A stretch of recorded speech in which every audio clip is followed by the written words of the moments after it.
start formally our meeting.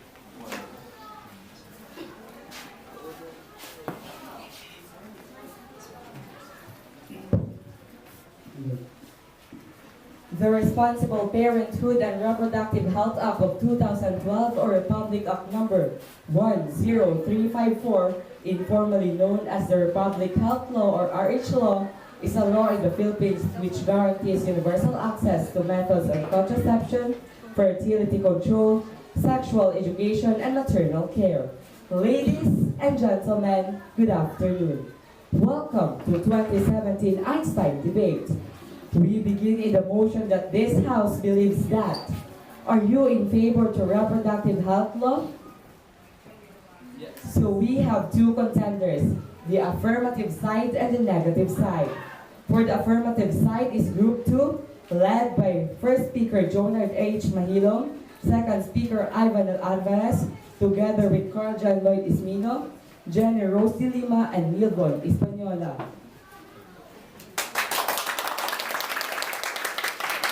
For the negative side will be the Group 3, led of course by Ms. Angel Blessy Fordan, second speaker Wendelin Yumagi, with their companion Maris Vergara, Clairolyn Angkoy, and Christine Angel Lachete.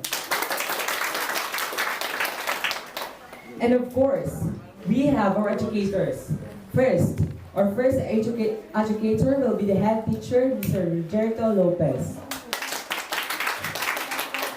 Second will be our ICT senior high school teacher, Mr. Rodel J. Tuario. And lastly, our SPA advisor in Emblem, Mr. Aryan Tortola. Our timekeeper for today's debate will be Ms. Genevieve Prudente, and she will now explain the time warning for this debate. Okay, so good afternoon to each and everyone, and here's the instruction. I have here three colors of flags. We have white, yellow, and red. When I raise the white flag, it means your timer starts now and you are already given the time to speak, because you are only given 4 minutes. When I raise the yellow flag, it means you only have 1 minute left to speak and serves as a warning. And when I raise the red flag, it means it's already time and you need to stop and in speaking, and I will ring the bell 3 times like. Okay, thank you. So here's the guideline and flow of the debate. First, affirmative speech for 4 minutes. First, negative speech for 4 minutes. Cross-examination between first two speakers for 2 minutes. Second, affirmative speech for 4 minutes.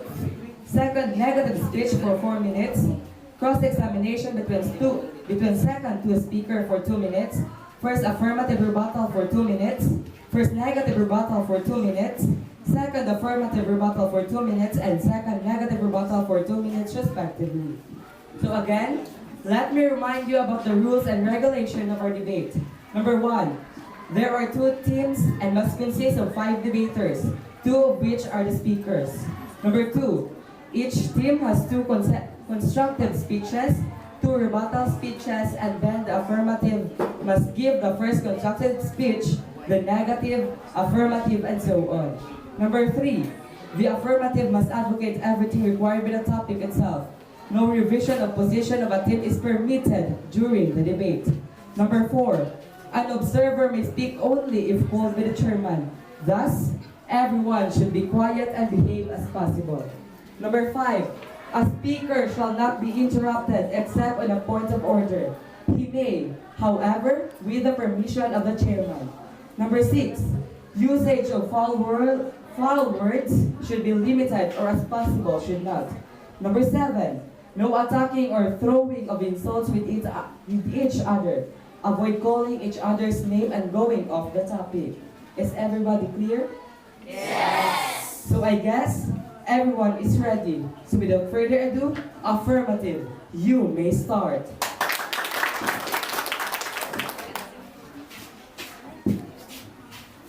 Good afternoon to everyone.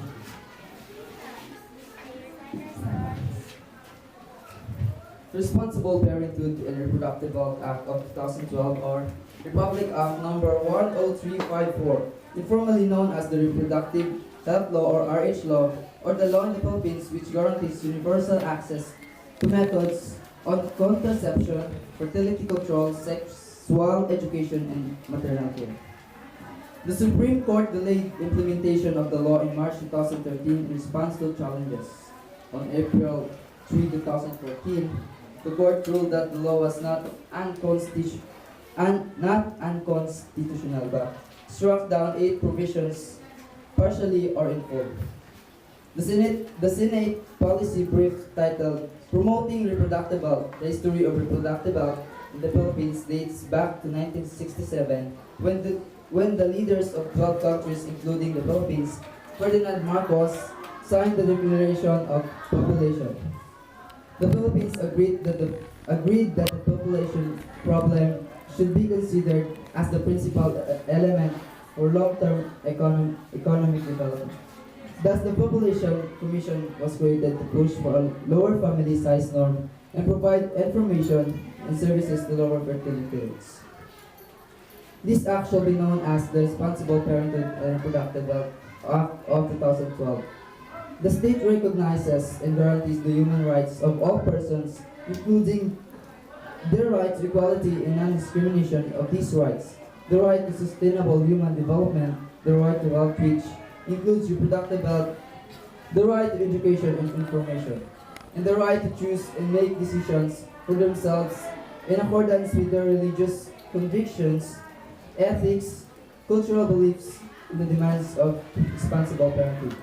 Pursuant to the Declaration of State Policies under Section 12, Article 2 of the 1987 Philippine Constitution, it is the duty of the state to protect and strengthen the family as a basic autonomous social institution and equally protect the life of the mother and the life of the unborn from conception.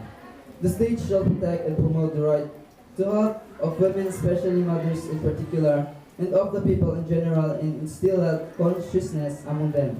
The family is the natural and fundamental unit of society.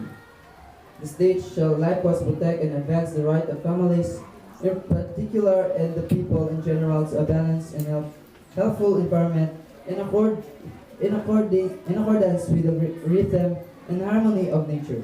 The state also recognizes and guarantees the promotion and equal protection of the welfare and the rights of children, the youth, and the unborn. Moreover, the state recognizes and guarantees the promotion of gender equality, gender equity, women empowerment and dignity as a health and human rights concern and as a social responsibility. The advancement and protection of women's human rights shall be central to the efforts of the state to address reproductive health care. The state recognizes marriage as an inviolable social institution and the foundation of the family, which in turn is the foundation of the nation. Pursuant thereto, the state shall define the right of spouses to form a family in accordance with their religious convictions and the demands of responsible parenthood. The right of children to assistance, including proper care and nutrition, and special protection from all forms of neglect, abuse, cruelty, exploitation, and other conditions prejudicial to their development. The right of... Thank you.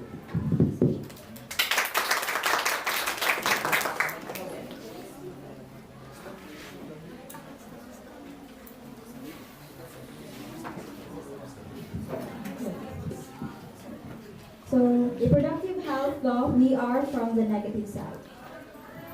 I believe that the implementation of reproductive health law is not the best effective solution to our problem now, which is overpopulation, because there is a way that's more practical and safe, which I believe to be is the natural safe sex. Instead of the reproductive health law, we could have another way that's more practical and safe by conducting orientations, seminars, or symposiums about how the natural safe sex works. So, reproductive health law is categorized in 4 categories, which is the contraceptives, fertility control, maternal care, and sexual education. So let me give my point of view about sexual education because first and foremost, we are part of the millennials and it is our concern also as part of it. So sexual education. Why does it need to have sexual education? It's like we just done the thing that's, yeah. Giving sexual education is like educating the children to do sex. Well, I thought this law was implemented to control the overpopulation in the Philippines, then why would you educate the children on how to do it? One of these also is the distribution of condoms to public schools. It is as if they are giving consent or permission to the students to perform sex or as if encouraging them. It gives them more curiosity or the urge to really do the thing. Those that never know about it are tempted to try because if everyone else are doing it, so why should they not try? It is that they are pushing them to be liberated and just play free. It pushes the children to have responsible sexual behavior, get along with their desires, and just be happy, not thinking that they are taking innocent lives away. It is like they're saying, "Come children, try it. You don't have to worry, there's RH law." I believe that sexual education should not be taught because basically it is learned on the way. It is not appropriate to be learned by the students now. It's not like there's competition of how well you could perform sex, right? So why not just educate the children about the things they should do in making our country more progressive? And I have nothing to add.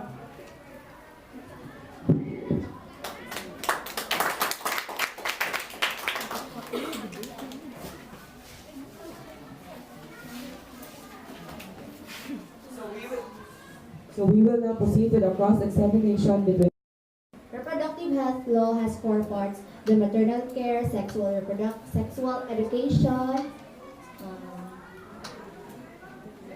fertility control, and abortion is part of fertility control. So I would like to ask, what is the difference between the killer and the parents who apply abortion? Because it's like they are the same because they are killing someone's life. So, The RH law is not agree with the abortion because this act, the abortion is punishable by law because abortion is not safety and can lead to the increasing of the population.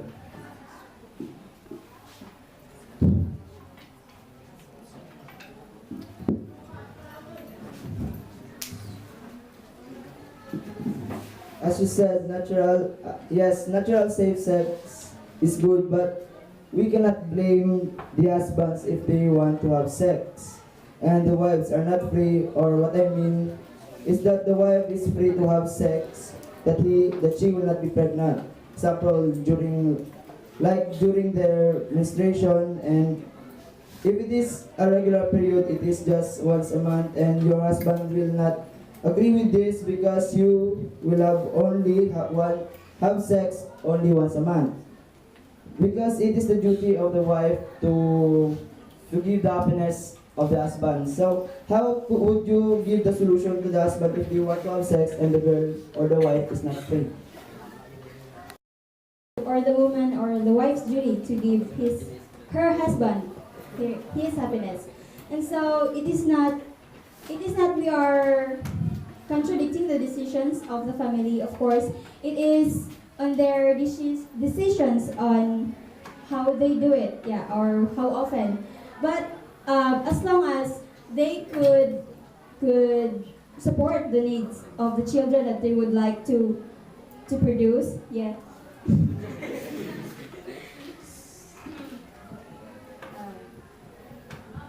So you also mentioned that maybe you could perform it during menstruation. Yeah. For us girls, Okay, Once again, we agree with the RH Law Republic Act number 10354 or series number 2865 or the an act providing for a national policy on responsible parenthood and reproductive health. Because it has many benefits, it protects human rights, especially under Reproductive Health Law Section 3 that states that abortion is illegal and punishable by law. It means this law is not allowing the abortion in our country. This law aims to give a better life for the people. Why?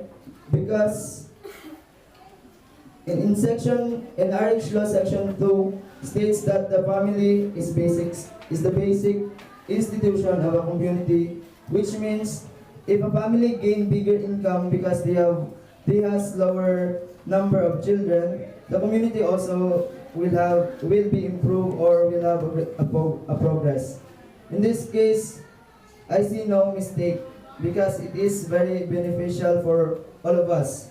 It is for the goodness because unsafe sex can get many diseases like HIV, AIDS, and many more. And this law wants to do the safe sex or just like using condoms during sex.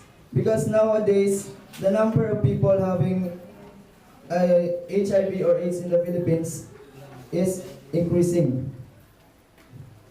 The number of people that having a HIV or AIDS in our country is increasing. So it is better to, if you have to perform sex, it's better to use contraceptives because as our lessons as our past lessons in other subject, it explains what are the good effect of using condoms during sex because you can avoid many diseases, and that would be all. Thank you.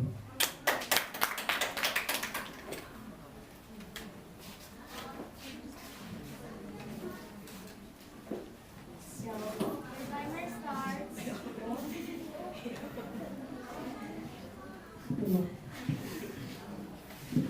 So our group is against the Reproductive Health Law or the Republic Act 10354 because first and foremost, this violates individual rights because it is the decision of every human if how many children would they have with the accordance with their capability on how they will give it, how will they perform their responsibility. Secondly, reproductive health law is anti-life because they encourage people to use contraception. When two people perform sexual interaction, we expect that the main objective that should be considered is that they wanted to express love and form life out of it. Thirdly, the law justifies the imposition of new taxes and higher tax rates. As we know, and as you also know, the implementation of reproductive health law includes the Reproductive Health Bill. One of the goals of reproductive health law is to moderate overpopulation rate, which could contribute to poverty. So we all know that the overpopulation contributes poverty to our country. And because of higher tax rates due to reproductive health bill, don't you think that it could still contribute to poverty? Fourthly, using contraceptives are not assurance to prevent fertilization because some of these are abortifacients or those that induces abortion or do abortion. And also contraceptives could also have side effects and disadvantages to the health of every woman. Not only with women, but also with men. Fifthly, it could not be assured that the males could get themselves involved with RH law. It is not as if all the males would be accountable and responsible in all areas of sexual health and reproductive health. as well as the care of reproductive health concern specific to men. So that will be.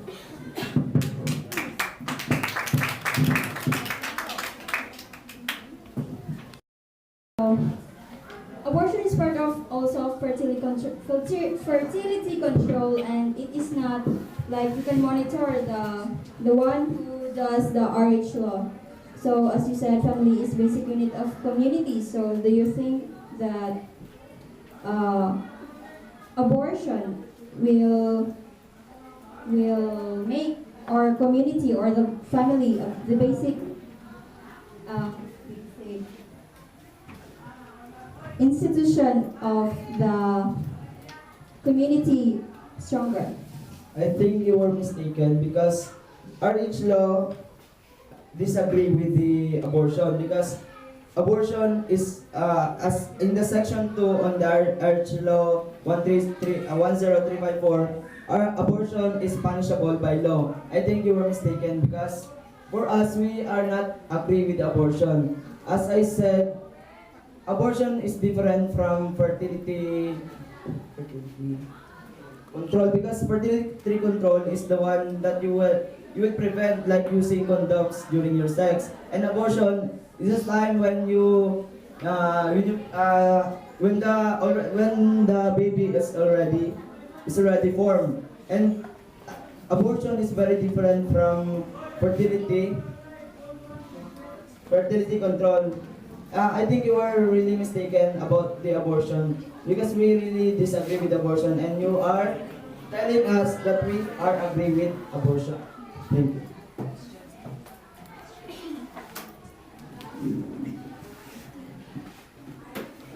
Question. As you said a while ago in your speech, RH law violates human rights. So how would you say that RH law violates human rights? Maybe you are mistaken because RH law disagree with abortion. So how would you say that this violates human rights? So your question is about my first cause why we disagree with this. Yes. So it violates individual right because every person has the right to choose how many children they would have, and it's against you couldn't just say with the people that they should have just only 2 kids because some of them are capable of having 12 kids. Maybe they're millionaires, so they could provide every needs of the children.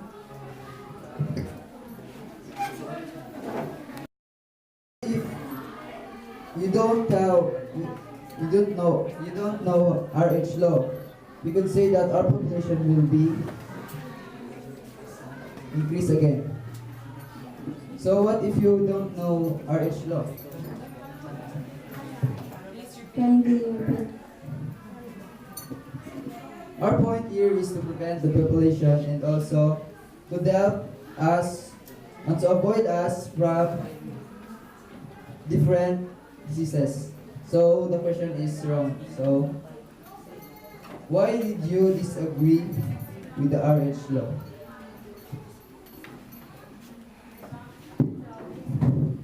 Let me cite one of the contraceptives which is condom basically used during now.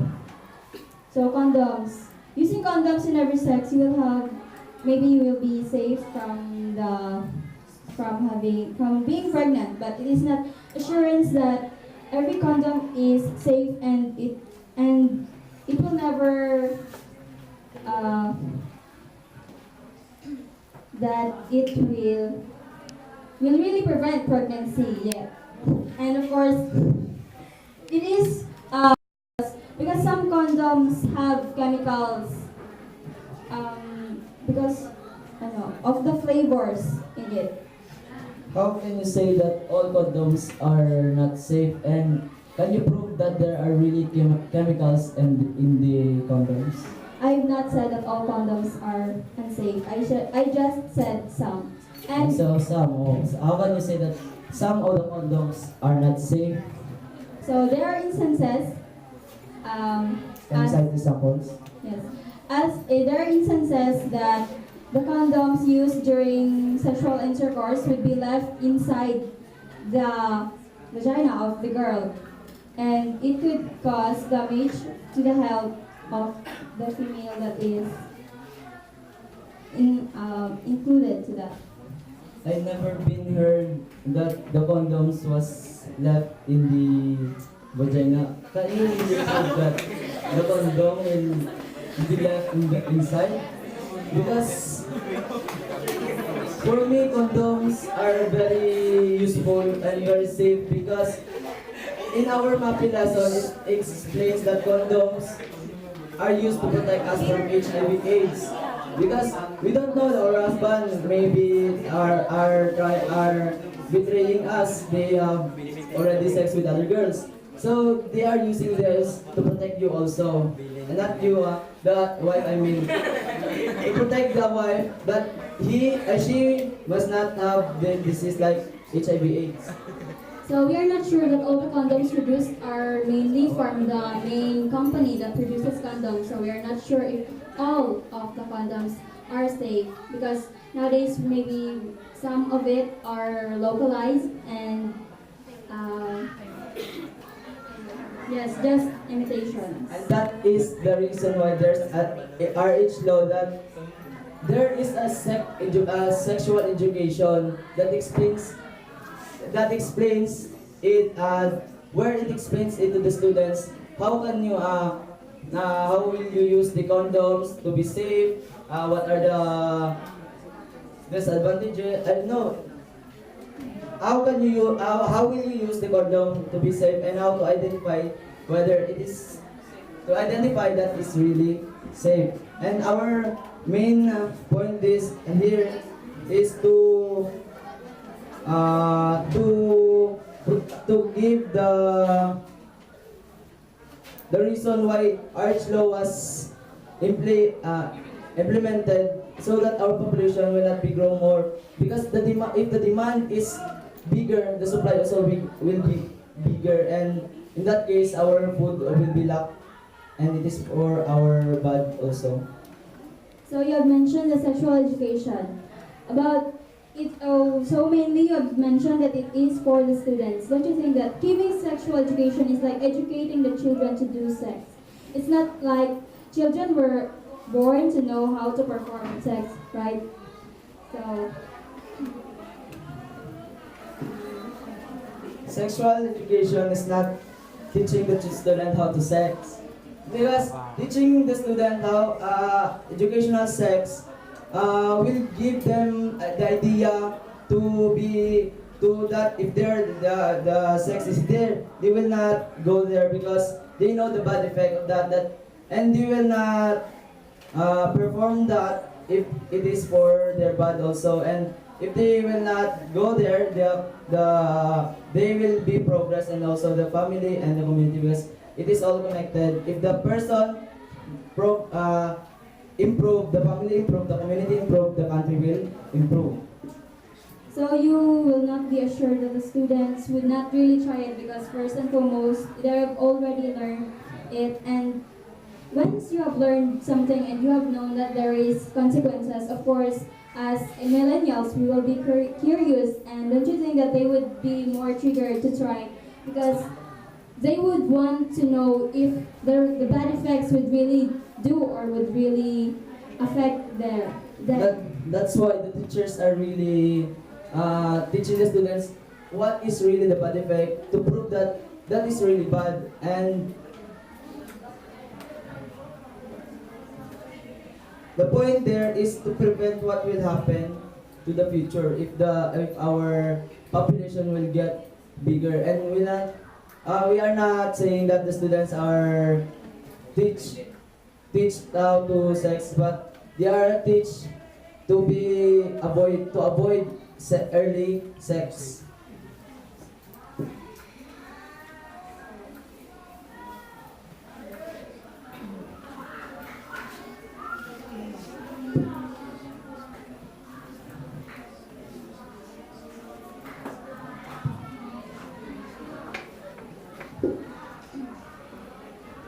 Can you repeat have no question. I just explained what I answered that. I only answered the question of your partner. But I just clear to you. I'm just clearing that our point here is to prevent what will happen to the future. If, as you said,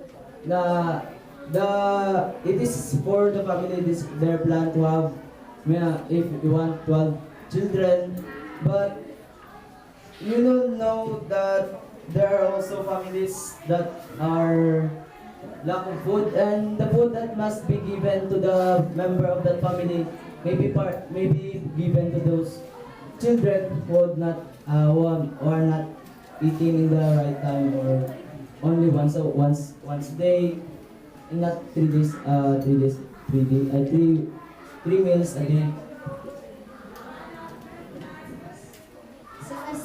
So as you know, some of the tribes, right, in the Philippines, like Muslim, they have many children as long as they can provide their needs. So that's why we promote the natural safe sex for every couple, because it's for them to do not use the contraceptives, because You do not hear in section 3, right?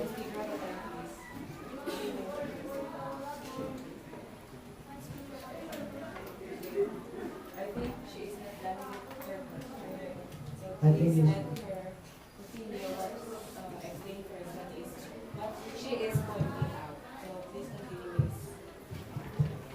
so I'm gonna go with your later kanina. You said earlier that abortion is not part of our age law. But as we've researched, the abortion is part of the fertility control. No, fertility control. Fertility. That one example is this, that is using condom, that the sperm will not go to egg, that it will not be fertilized, so that it will not be formed. And fertility rate is fertility is very different from abortion, because abortion is the baby is already formed, and you will let it go out from you, even it is not the time that you will not will go out. So the use of the condoms is part of contraceptive and not fertility control. The condom is part of the kind of contraceptives. No, the condom is part of contraception. Oh yes, that is yes, it's You're the right. same. And what kind of that? Fertility control. Fertility control, from the word fertility control, to control that the sperm will not join to the egg, that will not be fertilized, and that is the meaning of fertility control. And it is very different from abortion. As I said, abortion is the one that the baby is already born, and the baby you will drink medicine that the baby will go out, even it is not his or her time to go out from your womb. So, I think you were mistaken. under the contraceptives, there are pills for the girls, which is the main objective is for fertility control. But as you have, sometimes if you have missed drinking pills, even once a day, there could be possibility that you will still get pregnant. So if you have had sexual intercourse with someone and you have missed to drink your pills, and then the next day you use pills already, then you doesn't know that maybe there was form and then accidentally they have abort the baby. So it can't be monitored because it is really not. And that, for me, it is the reason why there's a sexual education, that you must not you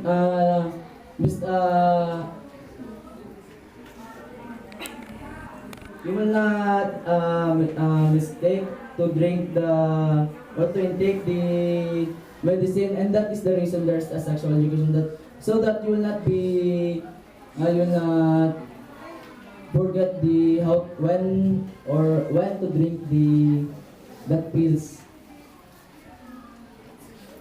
So let me cite another topic about sexual education. Let's go back to sexual education. So education for sexuality. Don't you think that it is like you are pushing the children to do pornography or to watch pornography or to learn about pornography? Because as we know, we say no to pornography. There is no pornography in this kind of law. As I read this 8 pages research, I do not read one word pornography in this research or the RH law. So why did you say that there's pornography? Because what is the difference of pornography on teaching the children of how to do the sexual intercourse? Sexual intercourse is different from pornography. Pornography is a crime, and then sexual education is different because sexual education teach the good and pornography is bad, and that is the difference of that. But they are similar in a way because in pornography, the way of how it is performed is stated, and in the sexual education, it is just added the advantages and the disadvantages. So don't you think that they are just similar? Yes, there's similarity, but there is a big difference, as I said, because education is very different from crime. Because crime is bad and education is good. And you are just on the side of similarities and you are not taking the side of the differences of those terms. Am I clear?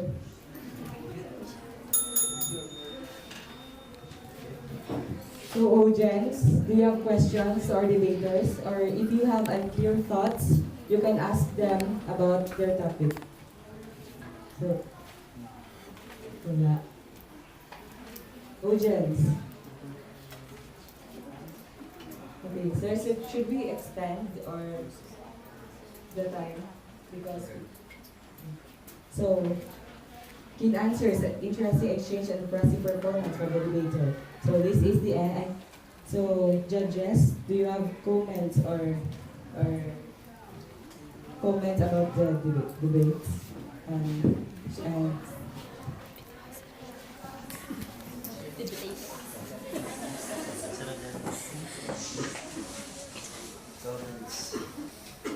So, I have listed here some comments for both of the teams who are presented. Actually, I would like to congratulate both teams for giving us a good arguments this afternoon. And for the cons, do I need to give you the personal right? So these are my observations about the arguments presented by the pro reproductive health with Senator Alvarez and Mahilong. This is my comment. You must, during the presentation of the argument, pwede nyo isali dito, you must consider what is now the population of the country. Ayan, lagay nyo statistics nyo, data. I like also the presentation of the law, the laws there that best supports your argumentation. And kasi yan yung isa sa nakakapagbigay ng exact definition or support for your stand. Sa cons naman, the reproductive members are Fordan and Vergara. Ito. Fordan and? Ay, Dumagay. Okay, sorry. I'm looking for the law that supports your argumentation, which you will going to encourage us or to persuade us to believe that the reproductive health law should not be implemented. And also the statistics. And also, I would like to see kung sino ba yung mga gustong kumontra, ano mga grupo na kumukontra sa reproductive health law. Yan. I also like to see, gusto ko yung narinig ko yung you presented 4 arguments, yung sa introduction mo, gusto ko yun. Pero ito lang inula ko. Pwede ba siguro gamitin mo yung mga different organizations that will support it, or even religion or religious aspect. Though religion aspect is one of the most famous, pero not totally na igagamitin mo talaga lahat. Ay, best support lang. Support. So ito yung based on my understanding about reproductive health law. Yung religion sector kasi they believe na, yung argumentation yung kanina about saan ba nagsastart yung life. Diba? May argumentation ng religion about start ng life. Kailan ba nagsastart? Diba? They believe na by the time the sperm cell and the egg cell unite, that is the start of the life. So yun sinasabi nila rin kanina, argument na rin na hindi pa yan nagsastart yung life kasi gagamitin mo na ng condom. Kaya hindi nagsastart yung gusto ko yung exchange of ideas about that part. So, for me, first of all, I want to congratulate the website, the pro and con. So for the pro, they have the basis. The reproductive health is already the law. So that is the basis. They are mentioning the Republic Act number. Yes. So meaning for this debate, the pro have already their basis, but there are some, even though this is already a law, there are